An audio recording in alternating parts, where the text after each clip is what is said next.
I leaned back in my chair, looked around the room and thought, so many beautiful women in the room. Why did Marc Lavaliere choose my wife? Why did she say yes? Why did she leave me? Our children were getting older and more self-sufficient. They won't be home soon, and Linda and I have already discussed what we'd like to do when the kids aren't home.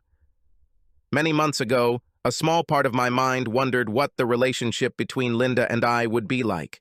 Of course, I assumed that we would be able to spend more quality time together, becoming closer, and then it hit me like a proverbial ton of bricks. Linda's plans for the future may not include my presence. I felt like a complete fool. That thought evaporated all my sadness and disappointment, leaving me with only my anger.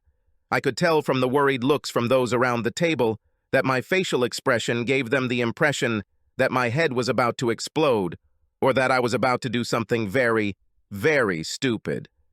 Dee asked nervously, "Are you okay, Jim?" 4 beautiful young women sat in a booth at the other end of the dance floor.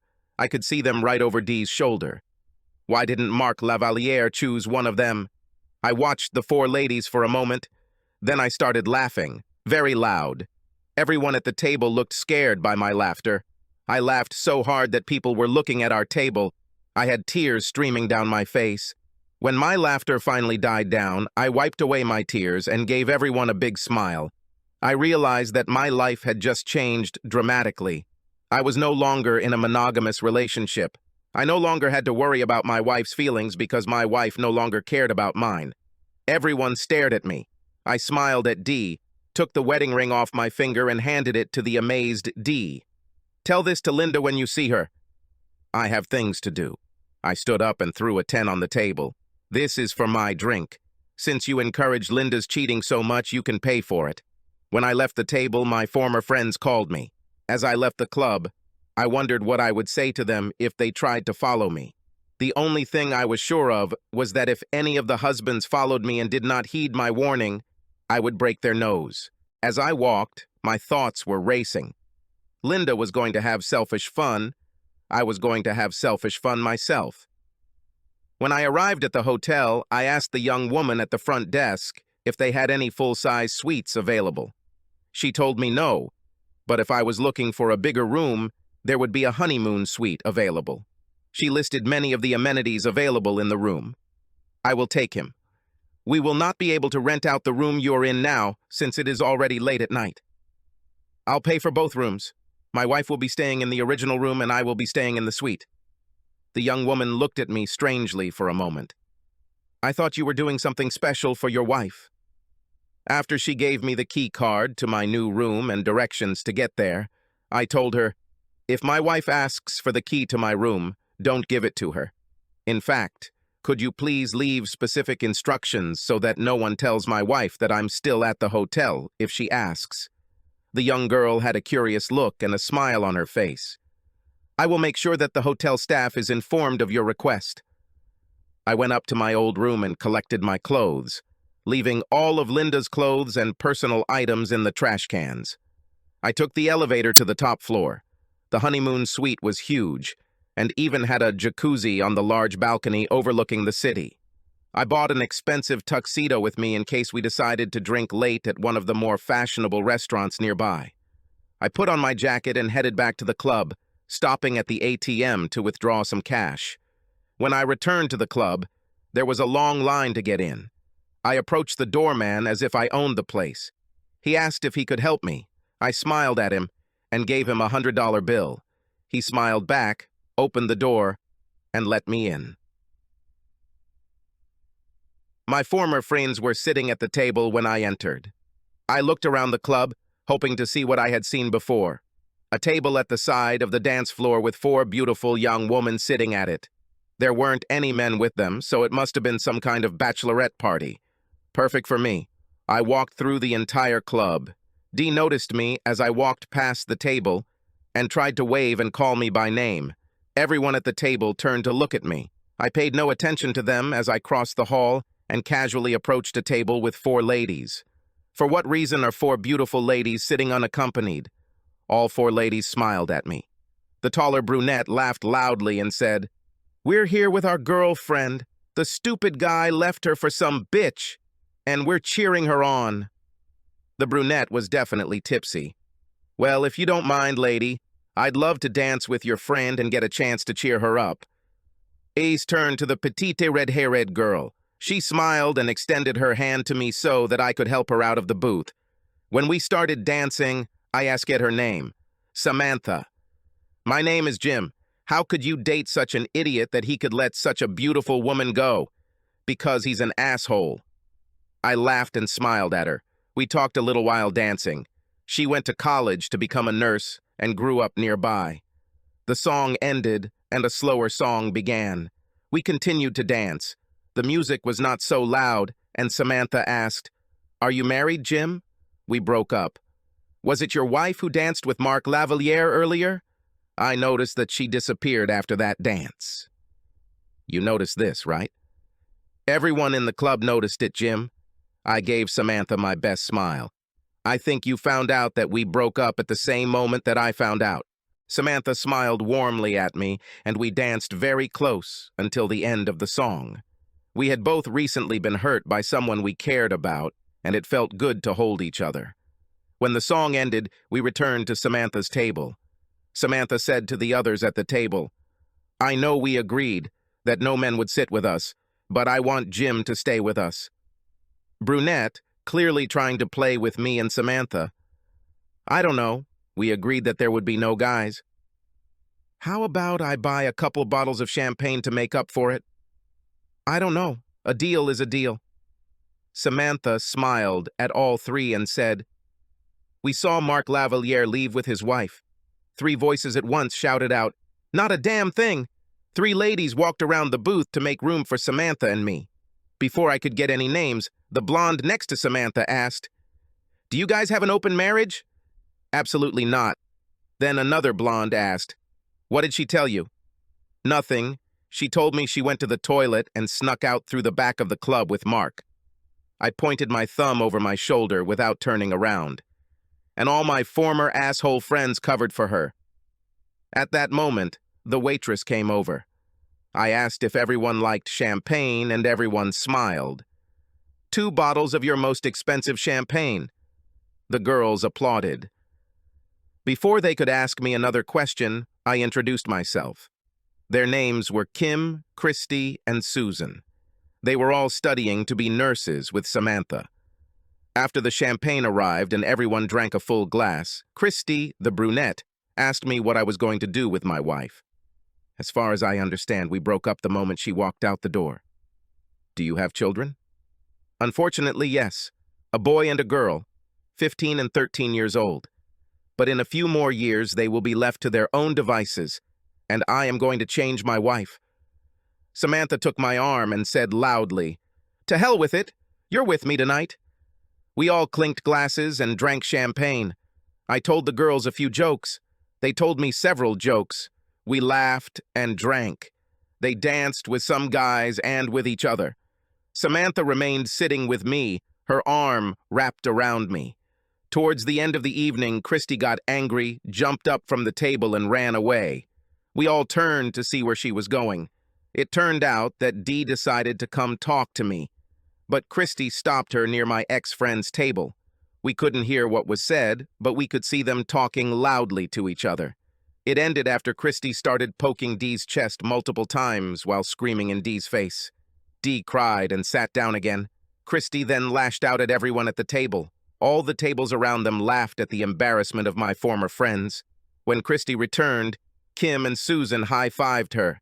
Christy drank champagne, smiled at me, and said, "None of these idiots are going anywhere near this table for the rest of the evening." I turned around and looked at their table. They all got up to leave. Jane and Dee were both crying. None of them looked in our direction. "What did you say, Christy?" "I saw this woman gain the courage to come and talk to you. So I pushed her away and let them know what I thought about people who help cheaters. You made a great impression. They clearly wanted me to forgive Linda to ease their conscience. For this, I have to kiss you." Samantha grabbed my head and said, "Oh, no, you shouldn't." And she kissed me hard on the lips, while the other 3 girls encouraged her. After finishing her kiss, Samantha smiled sweetly at me. Kim said, "Get a room, you two." "Well, actually," I said, "I have a suite in a hotel down the block, and you ladies look like you can't drive. If we hurry up, we can still order champagne to our room." After I paid the bar tab, the four of us headed to the hotel. Samantha clung to my arm, and the other three clung to us for support. At the reception, I ordered 4 bottles of champagne for my room. When I told the receptionist that my room was a honeymoon suite, all the ladies started giggling. Rising in the elevator, the 3 ladies began to sing the wedding march. Samantha turned beet red, but clung to me even tighter. As we approached the door of the room, the ladies began to laugh, saying that I should carry the bride over the threshold. Samantha looked at me with her big, beautiful eyes and said, "You don't have to if you don't want to." I pushed the door open, picked Samantha up in my arms, and carried her into the room. When I entered the room, Samantha put her arms around my neck and kissed me deeply. The ladies thought it was funny. They stopped teasing us when Christy noticed the jacuzzi on the balcony. Before I could put Samantha down, all 3 of them had stripped down to their bras and panties and were sitting in the jacuzzi. I put Samantha on the ground. She continued to hold my hand and smile at me. There was a knock on the door. It was champagne delivered to your room. We brought champagne to the ladies. They joked and giggled.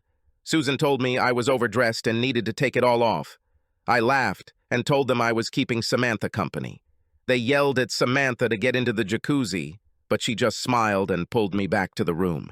We headed to the bridal room, and her friends sang the wedding march from the balcony, laughing hysterically.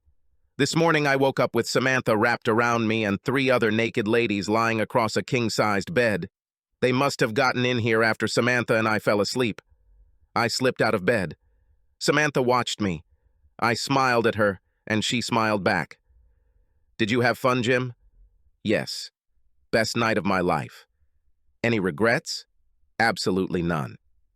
"Come take a shower with me." Samantha slipped out of bed and dragged me to the bathroom. Wanting to do something I'd never done with Linda, as soon as we were in the shower, I picked Samantha up and sat her on my cock in a standing position. I then pushed her against the wall while she wrapped her legs around my waist. The standing position was grueling, but I had one of the best orgasms of my life. Samantha had come twice before, very loudly. When Samantha and I got out of the shower, we discovered that our loud lovemaking had woken up the ladies. They were hungover but happy, ordering room service and drinking mimosas. Christy said, "I can't wait to get in that shower." You two made it sound like it was the best shower ever. All 3 girls burst out laughing as Samantha and I smiled at each other. After everyone had showered, they left, except for Samantha, who asked if I would give her a ride home. While we were driving, she snuggled up to me. "Jim, I know what your wife did was terrible, but you can still go back to her. If you don't, I'd be glad if we could see each other again." Samantha smiled at me hopefully. "I would be glad of that, Samantha. At the moment, I have no intention of staying with my ex-wife. I really had fun with you. You are what I need right now, so call me if you think we can be together." I kissed Samantha at her door. When she opened the door, Christy was sitting on the couch and smiled at me, waving.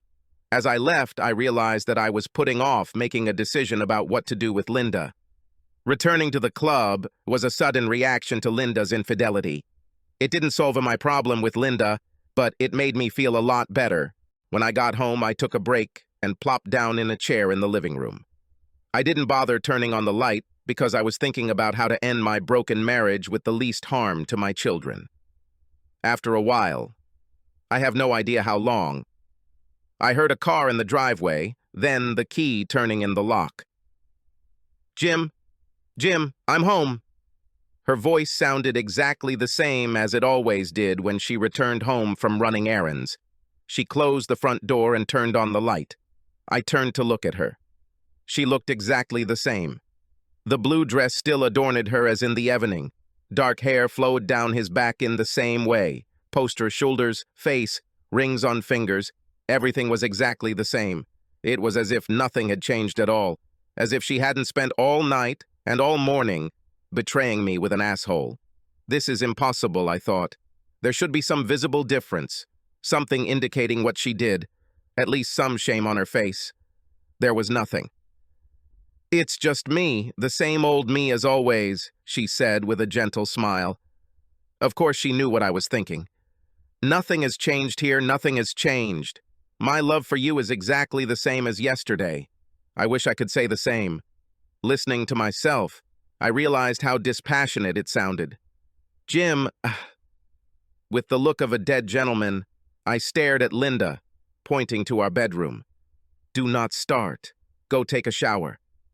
After trying to say a few words while I kept pointing towards our bedroom, Linda finally left.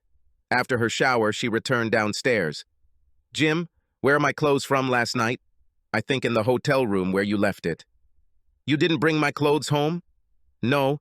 Did you leave something important there? Linda looked like she was about to say something when she realized her next statement would be something about how inattentive I had been. Instead, she sat in silence as she realized how incredibly stupid that would sound. Why did you do that, Linda? Linda sighed. It was Mark Lavaliera. He is rich and famous and can have any woman he wants. Last night, when he asked me to dance, I felt like the most popular girl in the room. He made me feel special. Linda was still beaming from the night before. As she said this, I saw that she had tuned out our conversation as she fondly recalled moments from the previous night. This was that moment when I realized it was truly over. Linda will always cherish her time with Mark Lavaliere more than any moment with me. I was just an afterthought. Do you love him? No, I don't love him. It was just sex. I love you, Jim. You and I have completely different understandings of how to treat the person you love. I could tell by the surprised look on Linda's face that she felt entitled. I was just being a crybaby because my ego was hurt, which was sad because she crushed my ego purely to feed hers. I came back to you, Jim, because I love you.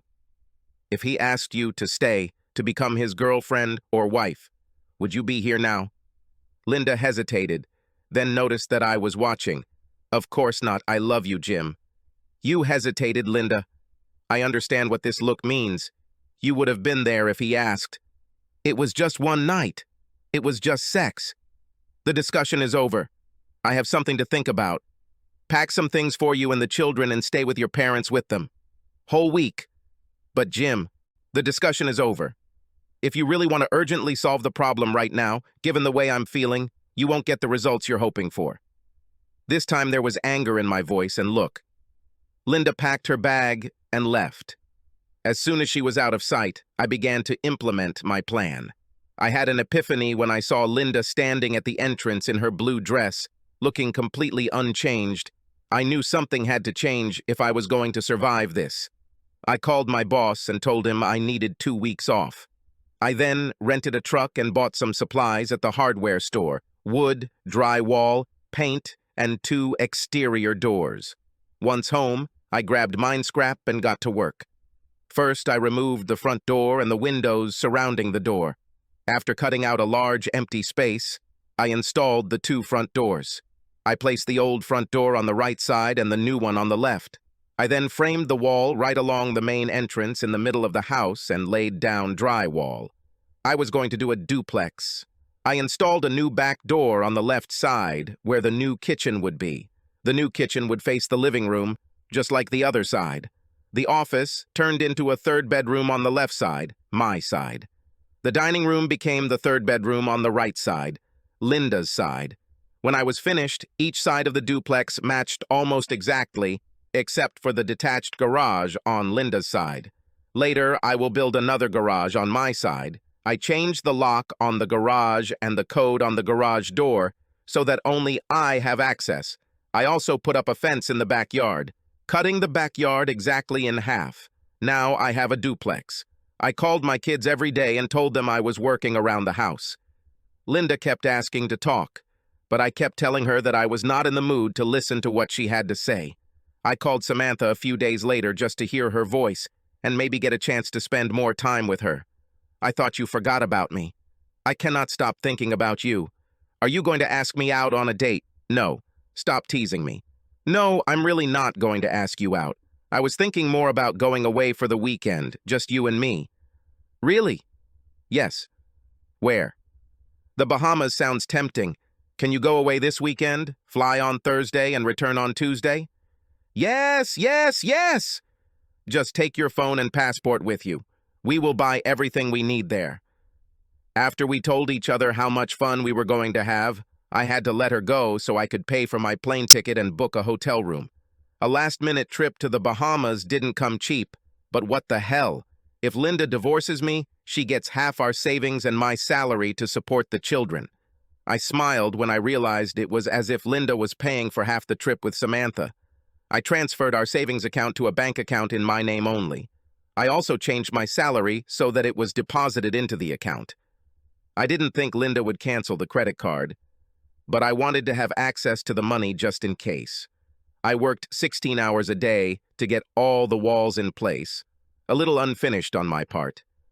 On Wednesday, I managed to trim and paint the center wall on Linda's side. I knew that later I would have to separate the electricity, gas, and water. But for now, since Linda's side shared the same gas and electricity, Linda couldn't turn off my side. On Wednesday night, I told Linda to bring the kids home in the morning. On Thursday morning, I locked up my part of the house and sat on a chair out front, waiting for them to arrive. When they arrived and got out of the car, they all stood on the front lawn in a daze. Emma was the first to speak. "Dad, what did you do?" "I turned our house into a duplex. Don't you like it?" All three turned and looked at me like I was an idiot. They stood there with their mouths open. "Don't worry, guys. I finished the right side and moved your things to your new rooms." I showed the kids the left side of the new house, while Linda carried the kids' bags to their rooms. They were dumbfounded. Our short tour ended with us all gathered in the living room on the right side of the house. Tommy: "But Dad, the living room is much smaller." "Don't worry, guys. You will never notice the difference. In fact, I need to install a garage on the other side of the house, and when I do that, I'm going to install a pool with a jacuzzi." This brought smiles to the children. Linda told the children to unpack their bags. She looked at me like she wanted to talk to me, but I followed the kids, helping them put their things away and make sure they had what they needed. After they put their things away, I pulled out some sandwiches I bought at a local deli, and we ate lunch at the kitchen table. Emma asked me, "Dad, what is this all about?" But mostly, she watched Linda's reaction. After spending the last few days with Linda, Emma and Tommy obviously knew something was wrong, and that their mother was avoiding their questions. "Oh, we're getting closer to becoming empty nesters. I realize that things won't stay the same forever. I'm just getting ready. That's all." "Gee, Dad, you could at least discuss this with us first to see how we feel about it." "Well, actually, it was your mom's idea. She said she decided we needed a change and she needed something different." I stared at Linda with a grin on my face. Linda looked amazed. "Mom, why did you make such an important decision and didn't discuss it with us?" asked Emma. Tommy: "Yes, Mom. Don't you care what we think?" Linda looking confused. "It was just a misunderstanding. Your father just misunderstood how I felt." "I don't know, honey. You made your intentions very clear then. In fact, once I saw that you were completely committed to your decision, I knew there was no turning back." Linda looked like she was about to cry and left the room. Tommy asked, "What's wrong with Mom lately? She's been crying about everything." I shrugged and told them they should ask her. Before Emma could ask another question, I told them that I had a trip out of town planned and would be back in a few days. I told them that I would not be contactable during my trip, but that I would call them every evening. I kissed the tops of their heads and quickly headed towards the door. I wondered if they noticed that I didn't say goodbye to their mom, who was in the bedroom. I picked Samantha up from her apartment and we hit the road. It was one of the best moments of my life. We flew first class, stayed at a 5-star resort, and were pampered like royalty. A weekend full of fun, sun, sand, waves, food, and drink. And even better, Samantha was very grateful and constantly tried to show how much she enjoyed being with me. By the time it was time to head back, we were both completely tanned, and I knew every inch of Samantha's fantastic body. On Tuesday, I dropped Samantha off at her apartment. Samantha kissed me very passionately at the front door. "Do you want to spend one more night with me?" Yes, I would love to, but I need to meet face-to-face sometime, and you have classes tomorrow. Call me before you go to bed. I need to hear your voice before I go to bed. I kissed her for the last time and said, with pleasure.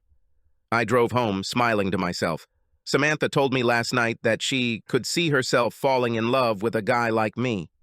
As I was driving down the street to my house, I saw Linda's car parked in her driveway. I parked on the road in front of my part of the house, wanting to avoid Linda. While I was unpacking, Linda knocked on my front door. You arrived. Yes, it is. Can we talk? Of course. What do you want to talk about? Can I come in? No. You are not allowed to be on my side. To be clear, this is my personal living space, and you are not welcome on this side. Never. Linda, clearly shocked, looked at me for a moment before turning to return to her room. The reality that I was not going to live on her side of the duplex had just become reality. We were both sitting at her kitchen table. Jim, I love you, and I want everything to go back to normal. It will not happen. Why? Because if you haven't noticed yet, you did something that changed the way I feel about you forever. It shouldn't be like this. Actually, that's true. Nothing will undo what you did or how I feel about it. But I love you. I collected my thoughts. Let's say we were on a date as a couple with our friends. You left me and went with another man and spent the entire night and next morning having sex with him. If you had done this on our first date, would there have been a second? But Jim, it was Mark. I don't care who it was. You chose someone else over me. Jim, I keep trying to tell you that I didn't choose Mark over you. So you didn't choose to sneak out the back of the club. You didn't choose to have sex with Mark Lavaliere. It was just one night. You've had your whole life to show me how much you love me. The moment someone more famous spoke to you, I turned into trash. Does this mean I should keep you away from all famous athletes, famous actors, famous politicians? You know there's a marathon this weekend. Are you going to have sex with the winner? Jim, this isn't fair. In a quiet, even tone, I said, so here it is. Now you want me to be fair. You want a chance to minimize your betrayal, a good chance to talk me out of my anger over what you did, a good chance to shame me for feeling betrayed, a fair chance to accuse me of not putting our family before my own pain. I seem to be the only one who is expected to be fair in this relationship. I reached across the table and took her hand. She smiled and took my hand with both of hers. I looked deep into Linda's eyes, knowing I was going to hurt her. Linda needed to know exactly how our new relationship would develop in the future. And yes, I was also excited to show her what it was like. It's too late, Linda. Too late? Yes, too late. I found another one. No. Linda pulled her hands away from my palm as if my hand was on fire. Do you know who it is? I'm sure Dee and your friends told you who I was with that night after you left. The redhead I danced with. The one who held me tightly while we danced. The woman who replaced you on the anniversary you threw away. When the words replaced you and threw you away came to her, I looked into Linda's eyes and saw sadness. I realized that Dee must have sent Linda photos of Samantha and I slow dancing together, looking like lovers. With anger simmering in her voice, Linda said, "Are you doing this to get back at me? Throwing some 24-year-old girl in my face to get even? Actually, 21. I spent 4 days with her in the Bahamas. You know that dream vacation you and I always wanted to go on?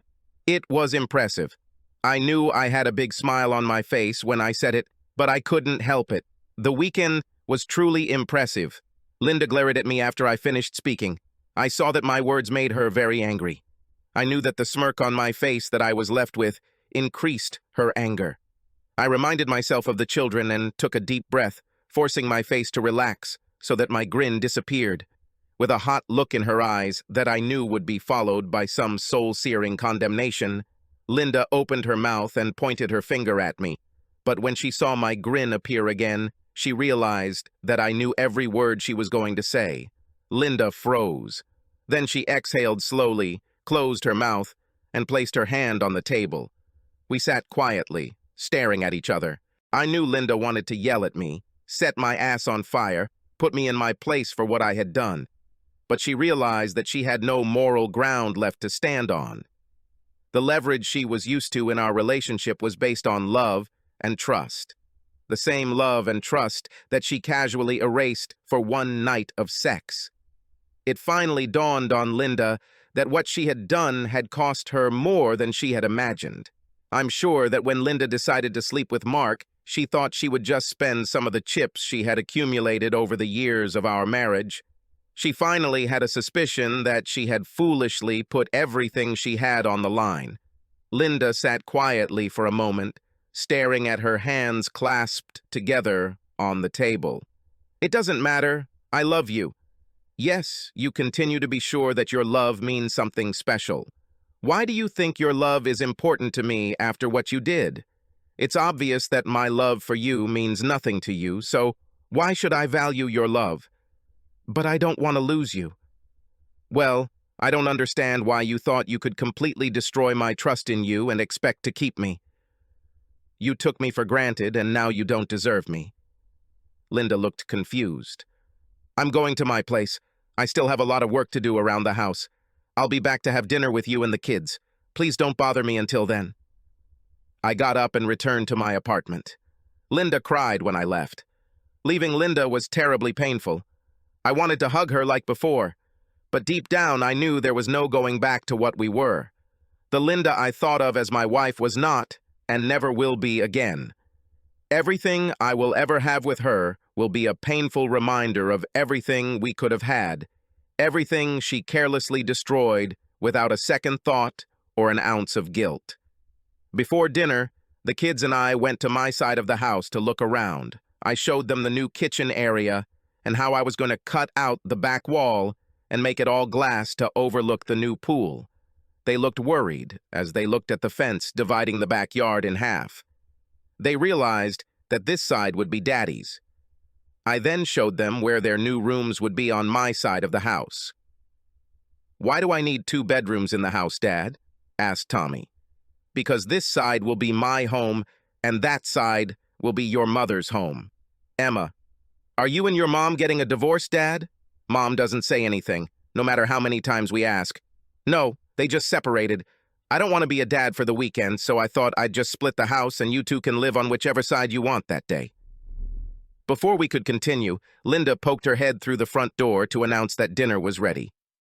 We ate in silence. Linda was tense. It was clear that the children learned more about what was going on. Tommy blurted it out too loudly. "I'll move in with Dad as soon as he finishes decorating my room." Linda had a shocked look on her face. "Dad said that you are breaking up?" "We are not. It's just a misunderstanding and we're not done discussing it yet." Emma slammed her hand on the table and shouted, "Who changed? I want to know."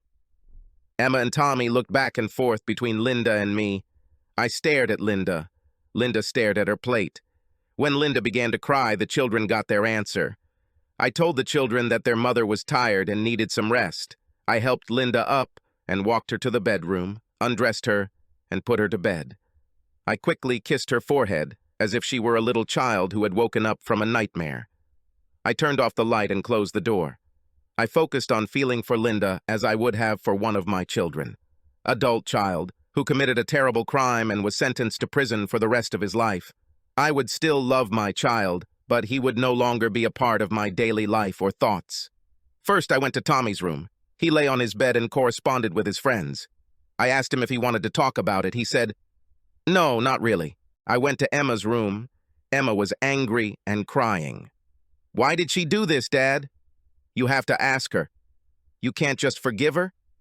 "Then I would never be able to forgive myself." Emma sighed. "I know, but I want us to stay together as a family." "We are together. I just won't sleep in the same room as your mother anymore." I hugged Emma. We said we loved each other, and I returned to my part of the house. This has become our new normal. I always left for work before the kids got up, so our morning routine didn't change. Linda and I still split our time between taking the kids to their friends, to group activities, and to sports. We still had our usual family dinner together whenever we could, in Linda's half of the house. Linda tried to talk to me about us about once a week, but I turned her off, saying I didn't want to discuss it. Another obvious change was school functions. I have never stood or sat next to Linda during our children's school activities. If Linda sidled up to me, I immediately apologized and went to the toilet. When I returned, I sat or stood somewhere else. I've never been alone for long, as at least one of the single or divorced women we knew quickly found themselves next to me. And yes, they always asked. And my answer was, we separated. Over the next month, I bought new clothes, new appliances, new kitchen cabinets, and new furniture for my side. My side has been transformed into a swanky new bachelor pad with a giant TV and new entertainment system. When I bought a new top-of-the-line convertible, Linda tried to ask me about our finances. Jim, can we afford all this? This car must have cost a fortune. Well, Linda, my car was 8 years older than yours, and I needed a new one. You always bought a new car twice as often as I did, so I just invested a few of those missed years into my new car. As for everything else that's new, you really didn't expect me to live in a shack, did you? What about the furniture? I thought I was being considerate by not forcing you to give up any of the favorite furniture you bought to decorate your home. I would be happy to share our furniture. It's okay. I've never been attracted by your taste in furniture. Have you never said anything before? I never said anything before because I wanted you to be happy, and furniture didn't matter much to me. I let her think about that statement for a few moments. Don't worry, we have enough money. In fact, the house is paid for, and as soon as the children move out, my side will be too big for my needs. I'll rent out my part of the house for extra income, so money won't be a problem. Linda gave me her best smile, her "someone is going to get lucky today" smile, and reached out to squeeze my shoulder. I'm not complaining. I like your new car. You've been working out and looking sexy in your new clothes. Thank you. I can't take all the credit. Tommy and Emma wanted me to buy a convertible so they could drive it, and Samantha helped me pick out new clothes and furniture. We have very similar tastes. Linda's smile disappeared at the mention of Samantha, and her hand fell from my shoulder. Oh, I was just wondering. Linda then turned and walked away. I wasn't trying to throw Samantha in Linda's face, but Samantha was becoming a big part of my life. I also realized that I now think about Samantha quite often and very little about Linda's feelings. Samantha began to become a regular on my side of the house. At this point, Tommy and Emma began to spend most of their time on my side. Tommy has already moved into my side as his master bedroom. Emma, who had mostly stayed on Linda's side, began hanging out with Samantha more and more. Samantha seemed to become Emma's cool older sister. Soon, Samantha began spending all weekends and most weeknights with me. The only disagreement Linda voiced was when I insisted that Samantha come with me to our family dinner for the second time. Linda was polite, but everyone could tell she didn't want this to become a regular thing. The next day, Linda ran into me as I was leaving for work. "Jim, I appreciate you talking, but I wish you wouldn't bring your girlfriend during our dinner. This is our time to be family with kids. This is wonderful. In the future, I won't come to dinner when Samantha isn't there. But I will also have an open invitation for the kids to have dinner with me and Samantha if they want. It's not fair, Jim. This is the only time we can be together as a family." So, are we being fair again, Linda? Okay. To be honest, Samantha is becoming a big part of my life, and I want her to be more involved. Samantha and the children get along great. I don't think excluding Samantha from our family dinners is fair to her, fair to me, or fair to the kids. If you want to exclude her, you're going to exclude me too. But Jim, Linda, your honesty has always been that you bought yours. To hell with my feelings. I bet you thought you were being honest when you slipped out the back door to have sex with Mark Lavaliere. Even though we were no longer living together, it was surprising to see how easily Linda thought she could still manipulate me. Linda thought she had leverage over me beyond the well-being of the children. Linda, you threw honor out the window that night. So if you don't like it, fair would be to start cooking all the dinners on my end, and I'll let you come over when we have them. Samantha is a great cook and loves to do it. With tears in her eyes, Linda said, "I'm sorry I brought this up. Samantha is more than welcome to come over for dinner anytime she wishes." After the pool and hot tub were completed, Tommy especially enjoyed having Kim, Christy, and Susan come hang out by the new pool. They flirted shamelessly with Tommy. I know they were having a friendly competition to see who could make him blush the brightest. They first started competing by wearing tighter and tighter swimsuits. In the end, Christy couldn't really compete because her large breasts wouldn't allow anything too small or they would fall out. But Christy won after she kissed Tommy in the pool, pressing her big breasts against him. Tommy couldn't get out of the pool for a good 10 minutes, even though the water was cold. Tommy was definitely the real winner in their competition. As a result, Tommy gained more confidence from the girls and started a girlfriend at school. Once they met Tommy's girlfriend, the girls stopped flirting with Tommy and treated his girlfriend like the luckiest girl in the world. Samantha has some wonderful friends. And no, I never allowed Linda to come to my side of the house. I didn't want Linda to complicate my relationship with Samantha. But, unfortunately, a few years later, Samantha graduated from high school and we broke up. I saw it in Samantha's face when we went to Susan's wedding together. I knew that I was essentially becoming her sugar daddy because of our age difference. It didn't matter to me, but I could tell it mattered to Samantha. Don't get me wrong, we got along wonderfully. We spent the whole weekend together and I got to know most other families. We often went on vacation together, sometimes with children. When she mentioned that she was thinking about moving, I proposed to her. She told me that for her, I was honored that I invited her, but that she wanted to try a family tradition. I told her that I would like to start a new family. She never said it, but I saw the conflict in her eyes. I was the perfect man for her, just not the right age. Unfortunately, I felt like the other woman was taking me for granted for being a great guy. As subtle as I could, I tried to make Samantha realize that her long list of standards was becoming a wall that no man could climb. Trust is the foundation of healthy relationships. But, as with Linda, I became a victim of my own success. I could tell Samantha thought guys like me were a dime a dozen. I pointed out to Samantha that Linda was thinking the same thing and looked where she is now. When Samantha replied, "I would never be so stupid," our fate was sealed. In the end, I told Samantha that I understood, and if she changed her mind, I would always be there for her. Maybe we'll meet again later in life when she feels like the age difference isn't that important. I don't regret a single moment spent with Samantha, and at least she had the decency to talk to me honestly instead of sneaking out the back door of the club. As for Linda's friends, my former friends, I ran into them from time to time and they tried to convince me that I should return to Linda. After they released their tripe, I always ended with, "Sounds very convincing. Now tell me how you feel when your spouse cheats on you, because from what I saw that night, not only do they find cheating acceptable, but they encourage others. In fact, I don't think it was a coincidence that we ended up at a club that Mark Lavalier was known to frequent. I just happened to have the hottest wife. Karma is what it is. And a few months later, I heard that the girls had decided to move their girls' night out to a new dance club that Mark Lavalier frequented, without telling their husbands. One of Dave's friends at work, I mentioned to Dave that I saw Dee dancing with Mark at the club. He even mentioned that Mark disappeared about an hour later, around the same time the table full of ladies left the club. Dave's friend did not see Dee leave with the group. All the wives denied that they were there at all, and there must have been a mistake. A few days later, Dave's friend sent a photo of him and his girlfriend at a club.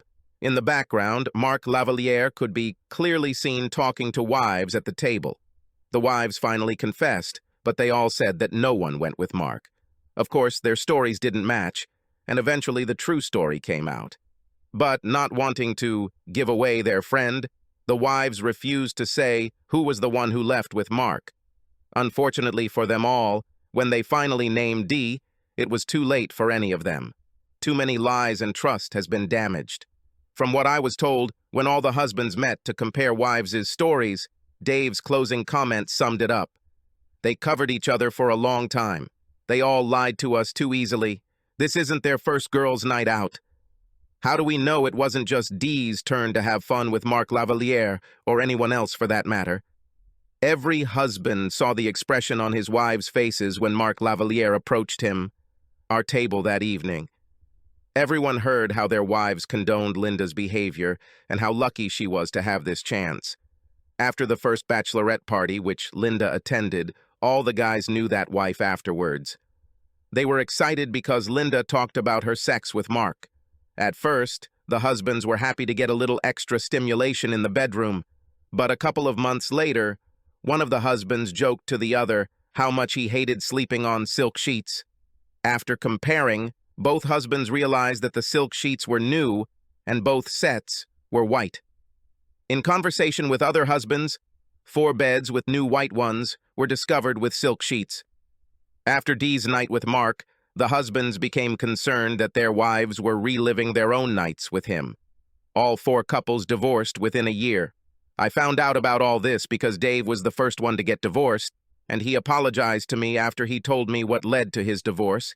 Each husband later personally apologized to me for their role that night with Linda. Everyone basically said, if I had stood up for you then, perhaps I would have sent a clearer message to my own wife, and we would still be married. As for Mark Lavaliere, his picking up of married women ended up pissing off the wrong person. Nobody knows who did it, but as Mark Lavaliere walked out of the back of the club with his latest conquest, someone in a ski mask tasered Mark.